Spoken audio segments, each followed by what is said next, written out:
Welcome to the I Am Capable podcast. I'm your host, Alex Gilbert, CEO, founder, and coach of Capable Consulting. I was diagnosed with dyslexia and ADHD at the age of 8, and since then, I've navigated school, work, and leadership through a lens of neurodiversity, allowing me to create a set of strategies and insights to help neurodiverse professionals thrive. Tune in each episode for real-life scenarios, tools that bridge the gap between employees and employers. If you're a company leader, fostering inclusion, or a neurodiverse professional seeking support, then you are in the right place. Through this podcast, we'll grow together and explore what it means to have work be challenging and not hard. Let's break down the stigmas, boost productivity, and celebrate the strengths that help you feel empowered to say, I am capable. Welcome back to the I Am Capable podcast. I'm your host, Alex Gilbert, CEO, founder, and coach of Capable Consulting.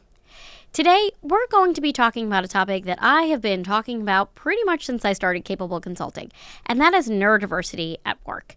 When I was first kind of guesting on a lot of different podcasts, it was pretty much the number one topic that every show wanted to talk to me about. Because I had had a background in leadership development and working on how to strengthen different employees and how they think and learn and organize, they realized that I had some key insight into how people think who have neurodivergencies in the workspace and how to kind of really bridge the gap and talk in different ways to their employers and vice versa. So this is kind of the basis of the show in terms of how we're talking about neurodiversity in the workplace, but I wanted to talk more specifically on key issues and different things that will help us really get to know our employees and how we can better suit our entire environment to be more productive and a happier and more inclusive space. So today I'm going to bring in Samantha, one of my team members, because we are going to talk about all the different ways in which we are going to support one another. And this is how I support myself in the workplace and make myself the best version of myself. So thank you so much, Samantha, for coming and for keeping me accountable. Of course. Thanks for having me back. I'm really excited for this episode just personally because obviously, what you focus on in everything that you do is neurodiversity in a workplace setting. And like you were saying, this is really the first episode that is specifically going to be talking about work. So kind of my first question for you, just to kick us off here, is why should neurodiversity be a part of how companies are thinking about inclusion? I think part of the reason I wanted to talk about neurodiversity specifically in the workplace and how we're really incorporating it is because if you ever wanted to hyper-focus here and find all of the top CEOs, entrepreneurs out there, you'll realize there is one common thread in that, and they are pretty much neurodiverse. If you watch the entire Shark Tank cast, almost all of them are neurodiverse in some way. And it's because they think differently. They think outside of the box. If something's not working for them, they not only figure it out, they navigate it in a different way, and they are bringing everybody along with them to make sure that it works more efficiently or smarter and starting in a way that feels more approachable to a lot of people. And when you are working with people who are neurodiverse in their spaces and they don't have the ability to really expand and get to use their skills to the best of their ability, you're not really tapping into those resources and that capability. So I wanted to be able to talk about this to really shed light on some of the skills that people who are neurodiverse have. That way we can really kind of make our spaces more productive and really make everybody happier in the spaces too. Yeah, so what would you say are some of the biggest upsides we see when organizations do really lean into neurodiversity as a part of inclusion? I think the upside of really including people who are neurodiverse and kind of being more open to that is people are far more productive and happier at work. A lot of companies that I do work with are in the media space, and so they just happen to be far more creative spaces. But we tend to see shortcuts that make far more sense. We start to see different ideas that are absolutely brilliant, out of the box thinking in terms of how we're solving problems. Any challenges that are really being faced are quickly fixed by a lot of people who are neurodiverse. And so we cut down a lot of the BS that happens in the day-to-day workspaces when we're including people who think differently. I think people get nervous about incorporating different ways of thinking because it feels unfamiliar. But I think people who are neurodiverse are constantly in a space that feels unfamiliar, and so they're not afraid to try something new. They're not afraid to innovate and experiment and make things more efficient because in their mind they're like, what do I have to lose? I have been doing this so differently and it's so unnatural to me and so hard to me that when they're approached in a way that like, what ideas do you have? They're like, whew, let me tell you, we could do a lot of things differently that will make it easier for everybody. Yeah, I love that. And I mean, as you know, I spent many, many years in the corporate world before coming to work with you. And there are just so many things about the corporate world that like are existing processes that don't really necessarily, they're not the most efficient way of handling things. They're just processes that have been there forever. So I love what you're saying about how neurodiverse individuals are kind of finding, shortcuts or more efficient ways to kind of tackle things. And I think that that's something that doesn't really get talked about that much. I also feel like as I was just talking about, I spent over 13 years in the corporate world at all of these kind of seemingly progressive tech companies that had, employee resource groups and things of that nature.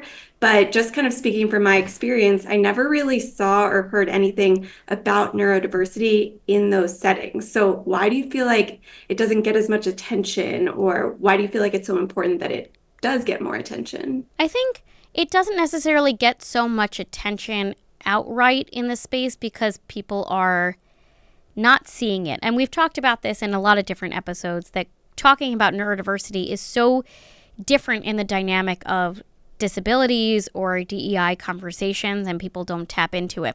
But because you don't see it, you don't know how it works, you don't necessarily know how people think. And I think part of that conversation also starts from the very beginning of your hiring process. When companies are talking to me about how they can include more neurodiversity in their workspaces, I start talking to them about how are they interviewing people. Because a lot of companies in their interviewing processes are really putting up barriers for people who are neurodiverse who might struggle with that conversational interview style, or they might struggle with the fact that some of these tech companies in particular have a lot of test taking material, and it's not that they are incapable of doing that type of role. It's that the type of dynamic and setting in which you are requiring them to do this before they've even entered the place doesn't really show their skill set. So I would talk about the hiring dynamic and how are you really putting out there that you want to be a place that is inclusive to all different minds and all different thinking, because there's so much talent that we're not really tapping into. So it's not that the talent doesn't exist there, but it's harder to recruit for it too. And so if you have less people in the space who feel comfortable because from the very beginning it isn't an open conversation, it makes it hard to really continue to embrace it. Yeah, I think that's so important. For our See It Through My Eyes segment this week, we are actually going to hear directly from a neurodivergent employee who is navigating some workplace challenges. So for a lot of neurodivergent employees, I've heard you talk about this all the time. One of the hardest parts might not be the work itself. It's how to navigate environments that weren't necessarily built for them or built with their needs in mind. So with that, let's check out our video for this week. Hi, Alex. My name is Beckie. I studied electrical engineering, and I'm currently working as a product engineer for a very large company, and I work fully remote at home. So, as a neurodivergent person, a person with ADHD, something that I really struggle is just creating structure for myself. I don't have a lot of supervision in my job, actually. It's very you manage your own time, you manage your own tasks, and we really don't have metrics. So I'm not in sales, so it's not like I have to hit a number or anything. So I'm really in control of my time, which is great, but it's also very challenging for me because I have a lot of space to go and do something that I'm not supposed to be doing during work and get distracted and all of that. I've tried to create structures, the typical stuff that you find online, but I feel like nothing sticks. So how can I create a structure when there is no one supervising me, and there is nobody looking after me. How can I do that for myself? Thank you, Beckie, for asking that question. I think what people don't realize, even in your question, is that self-metrics, kind of holding yourself accountable, is what is so hard for people with ADHD and learning disabilities to really set themselves up for. It's something that is very exciting to have this open, free space to be able to be creative and kind of create what that plan is, but it's also extremely overwhelming to say, I'm in control of everything. I also am in control of nothing. And it's this all or nothing thinking that just constantly shows up in that way. I think what we want to talk about is, what are the natural structures that you see within your space, within your time and your day? Is it something that is measured over time, or is it something that you are going to want to measure per day? If you're trying to set up a structure that feels foreign to you, that feels unnatural to this, it's never going to stick. So we want to be able to create around you. So a lot of the times I've actually gone back and forth with different AI tools to kind of have that conversation. Go to where you are naturally thinking and how you are learning. A lot of the times people with learning disabilities, ADHD, get really stuck, again, with those metrics and trying to write it out instead of talk it out, when talking feels most natural to you. So how can you have a back and forth with maybe, let's say, ChatGPT and or Google Gemini Live, where you are having a dynamic conversation, brainstorming what the project is that you are working with and what you see the pitfalls and the challenges to be. Help set up the different prompts that will give you structure in that space. You don't have to naturally think of the structure itself, but leading into the tools that will set it for you. Also, what's really great about those tools is it can set you reminders. It can also create those prompts that sends emails and messages or Slack messages, however you work within your company, to remind people who you are sending this to at the end of the day. That way, they're holding you accountable too. So it's kind of an artificial way to give yourself the support you need, but really starting with what feels natural to you. Talking it out, laying it out, and having AI do the work for you on the part that feels unnatural. Yeah, I love that. And I also really relate to this question as somebody that, works from home, manages my own time. And something else that always comes to mind for me is just like the prioritization of different tasks. So do you have any thoughts or strategies that somebody could use to make sure that they're prioritizing in a way that makes sense for them? So when it comes to prioritizing, I think every time I talk to people about what are their priorities and they put together a whole list, it's something for everybody else but themselves, and they are nowhere on the priority list. And that actually makes every task that you've listed harder, because you've built in no time for yourself to take a break, to go eat, go to the bathroom, go for a walk outside, do something else that is not related to your work and your challenges. And so I would say, where can you put yourself on the priority list that gives you the space to walk into your task list that feels more approachable to begin with? Secondly, my husband will laugh when he listens to this episode, but this is something that we have done for a very long time. We've been together 15 or 16 years at this point. If you are stuck with what to prioritize, we start our conversation in terms of what are we going to eat for dinner with what do you not want to eat. So I would say, in terms of your priorities, start at the bottom. What is the least important task for you to do right now or this week or by the end of the day? What is the least important factor? Because what's really hard for people with ADHD in particular is that everything has the same level of importance when it's really not the reality. So if you are setting from the bottom, what is the least important, you'll start to recognize where you need to move things at the top and how long some of those tasks will actually take you. Because a lot of the times those tasks take longer because we haven't set time for ourselves, and we have thought that the tasks that were on the bottom were actually more important when they were not. So starting over with that priority list, and if you're really stuck even within that, How can you break down each of those tasks into even smaller tasks? There are a lot of different tools that will help break it down even more so. And there's even one, I will have to insert this afterwards for the editing tools, but now I remember what it is. It's goblin.tools. This is kind of the AI version meets ADHD spiciness. So if you are stuck with a task that feels really hard, you could put goblin.tools and ask, how can you break down this task into, based on how spicy you're feeling, basically, how much do you need it broken down, or how do you make it a little bit more intuitive for you? You can kind of change that spice level and make it easier for you to take one part of that task instead of taking the entire task all at once. That's really good advice. And I also feel like breaking these bigger tasks down into smaller tasks kind of gives us the ability to celebrate more, small wins and make us feel maybe more accomplished than we would otherwise, right? 100%, because at least you're getting halfway through something you probably would have never done to begin with. And you want to check the box. I don't care what anybody says. The most satisfying feeling ever is to have a checklist where you can check at least one part of it. There were times that I will actually add things to my list that weren't there just to check it off. It does feel good to celebrate in some way. I do the exact same thing. So good to know we're on the same page. Yeah.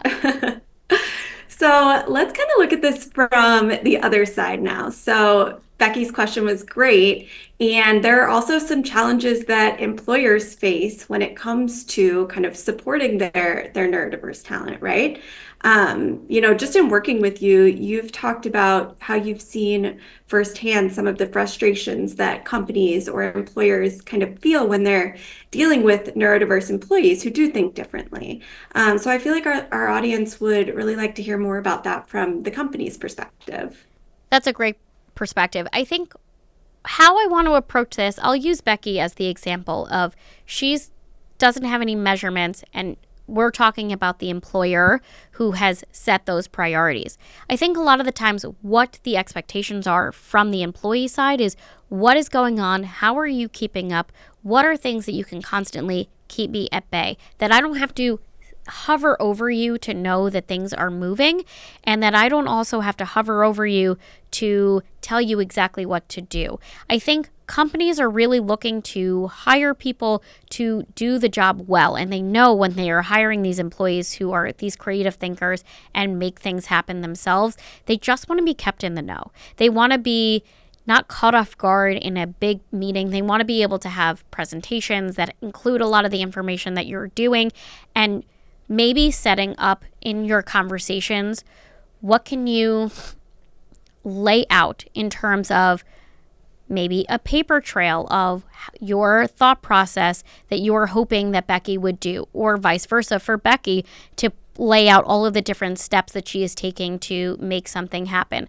I think that trail of paper is still very helpful. I think it also gives the employee and the employer some stakeholding in what the process is that they are working on. A lot of people want to feel like they are involved, but not overly involved. And you're also giving a chance for input and making the employee and the employer feel like they have input and dynamic from both conversations. So I would really try and put yourself in the scenario of, what are your expectations and what are you expecting from Beckie in particular, and Beckie to create some paperwork and trails to have input from her employer so that she knows that she is constantly on the right page and that input is being implemented from the top down. Yeah, I think that's so important. And definitely that feedback is a crucial piece of this.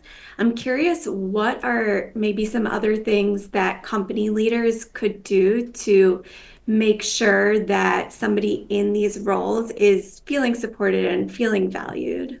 When it comes to showing people that they're valued and supported in this whole process, I feel like if I say communication is key, it sounds really cheesy, but it is cheesy because that's what I mean. I want people to be able to have these open conversations and be told what's going on. You never want to be in a conversation that you are being blindsided in either direction. And a lot of the times, people who are neurodiverse feel like they have ideas, they'll run with it, they don't have any oversight, they do something a certain way, and then they present it to their employer, and their employer is like, why did you do that? What is going on? But the employer never really set the precedent to be able to meet with them often, to check in with them, to really see what those ideas are. Are they on the same page? And I think that it really puts both people in the scenario of responsibility for the outcomes. And it also gives you insight as to how one another are thinking and make sure that we're not spinning our wheels for no reason. Absolutely.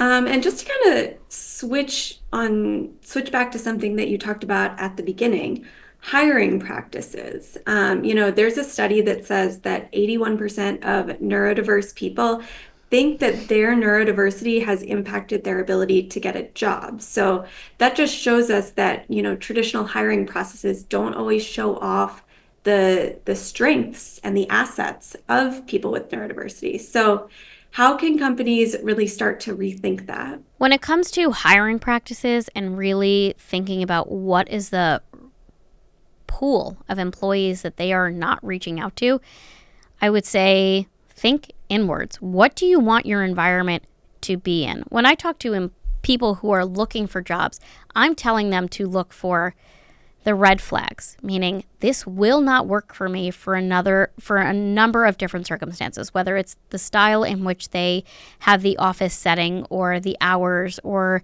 the type of work dynamic without any training involved. What are some of their yellow flags that they might not be the best at this, but they can learn it because there are tools implemented and training involved that will make it easier for them? And what are the green flags that if they were to ask a question about your training or the type of work environment that it is screaming, I can work here? Hiring goes both ways. And for the company itself, you want to be able to put it out there that you are looking for diverse talent, that you are looking for diverse ways of thinking. And in your job interview process, how can you potentially send your questions before you actually interview somebody? Give someone a chance to really think through how they would appropriately like to respond to your questions. If you are doing some type of testing, because a lot of tech companies in particular do that type of testing, how are you setting that up that is not restricted in a time frame? Some interview questions I've seen actually pre-recorded with one shot without any support. I'm recording a podcast right now, and there have been several times where I've been like, stop, I need a drink of water, or what did I just say? So imagine you are nervous and you are interviewing for a job and you don't even know what you said. Now, I understand if you are an in-person interview, you don't get to redo it, but that's not the precedent that you have set. So think about the precedent that you are setting for your employees. Is that really getting your creative juices from this employee? Is that the job scenario that you are constantly putting this employee in? What is that person's job going to look like on a day-to-day basis? What is the actual expectation for this person to be successful in this job? And how can you set them up for success? Because that is what really needs to play into the actual interview process itself. Who are they working for? Who are they working with? What is the dynamic of your team and their input and the expectation? What is it that you are putting together in terms of your manuals and your training so that they have the ability to do the job well? I love that advice. And now that we've kind of talked about both sides of this, I would love to switch gears and talk about how to actually bridge that gap. So what it looks like when employees and employers can really work together to build, more understanding, better collaboration. So just to kind of kick us off here, what would you say is one tangible thing that an employee can do to communicate their needs a little bit better? A tangible thing that an employee can do to really get their needs met is to understand what are your needs. And you want to be able to go into a conversation knowing what you want out of it. If you are interviewing for a new job and you are talking about the fact that you are ultra creative. I was actually just talking to a client the other day who is interviewing for this job, and he is so unbelievably qualified for this job, and the interview process for him is really challenging in terms of getting out his ideas. And so we were talking about how we can build his toolkit in terms of what he does well and how he can emphasize this in the actual job interview itself. But we were talking about what are his skills? What are his needs that need to be supported to do that job well? And part of his questions to them was, I work best when, and we started to fill in the blank. How would this be received if I needed to have information processed in this way? What are your day-to-day expectations of me in terms of my measurements or expectations? How will I know if I'm setting the expectation or if I'm meeting your expectations in terms of what that looks like? What is it that I can do with my skill sets to really be a part of your team and make it better? You want to listen to the responses and also really hear, is this going to work for me? And is this the right employee with the right skill set for this job? The answer is hopefully. But you need to be able to ask the right questions in order to get what your needs are and what they're met with in order to be successful in that particular role. Yeah, that makes a lot of sense. And talking about employers more broadly, say they want to be more inclusive, say this all sounds great to them, but they're not exactly sure where to start. What would you recommend as a good first step? What's a good first step? Is the wrong answer just to start working with me? I mean, I think that's the right answer, but I think do too. I think what really comes into play is how can we understand that we need to meet people where they are. We need to meet the organizations where they are. And the first part of understanding that your space could be more inclusive is recognizing that you're not perfect. No company or organization is perfect. No employer and employee is perfect. So how can we really take a step back and recognize what's working, what's not? How can we educate not only our managers, but how can we educate our employees to be able to talk about the things that might be challenging for them in a different way? How can we start off putting everybody in the same position to know baseline information so that we are having the appropriate language to have these dynamic conversations that feel approachable for everybody? So I think that's definitely number one in terms of educational piece and recognizing where you are. But I think anywhere you start in this is to recognize that your organization can always do things better. Yeah, I totally agree. I think that's really important. I think our audience would also love to hear if you could share maybe a real example or two of what good support actually looks like in action. You know, I know you work with all kinds of different companies on this, so I feel like maybe some real examples would be awesome. Yeah, I was working with a media company, and we started, I think at this point it was 2 years ago, we started off doing a panel talking about neurodiversity just as a whole, because they were talking about neurodiversity with people who are parents of kids who are neurodiverse and what it looks like in the workplace.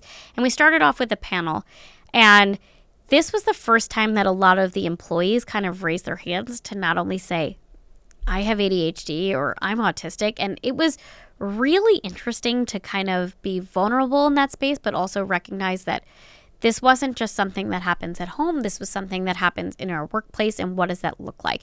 So it started off in that company just on a panel, and it has turned into several trainings for the managers to talk to their employees. It has turned into one-on-one coaching for some of the employees that were really struggling with the day-to-day tasks so that they can communicate more effectively, but also build in tools to their day-to-day work to make them more productive.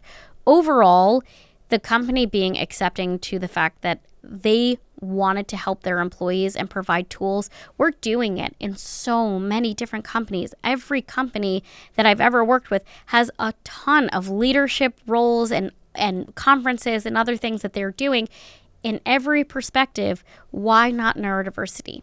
Because neurodiversity is likely affecting your company more than most aspects of DEI space, whether you recognize it or not. So how can we provide support and resources to our employees and our employers and really broaden the conversations, whether it be a panel or managerial materials and toolkits and having conversations with HR in terms of hiring practices down the road or coaching one-on-one employees to really do their jobs effectively, you're investing in those types of coaching for every different tier in your space. So investing in your employee as they are already there is a better investment than having to rehire and fire constantly.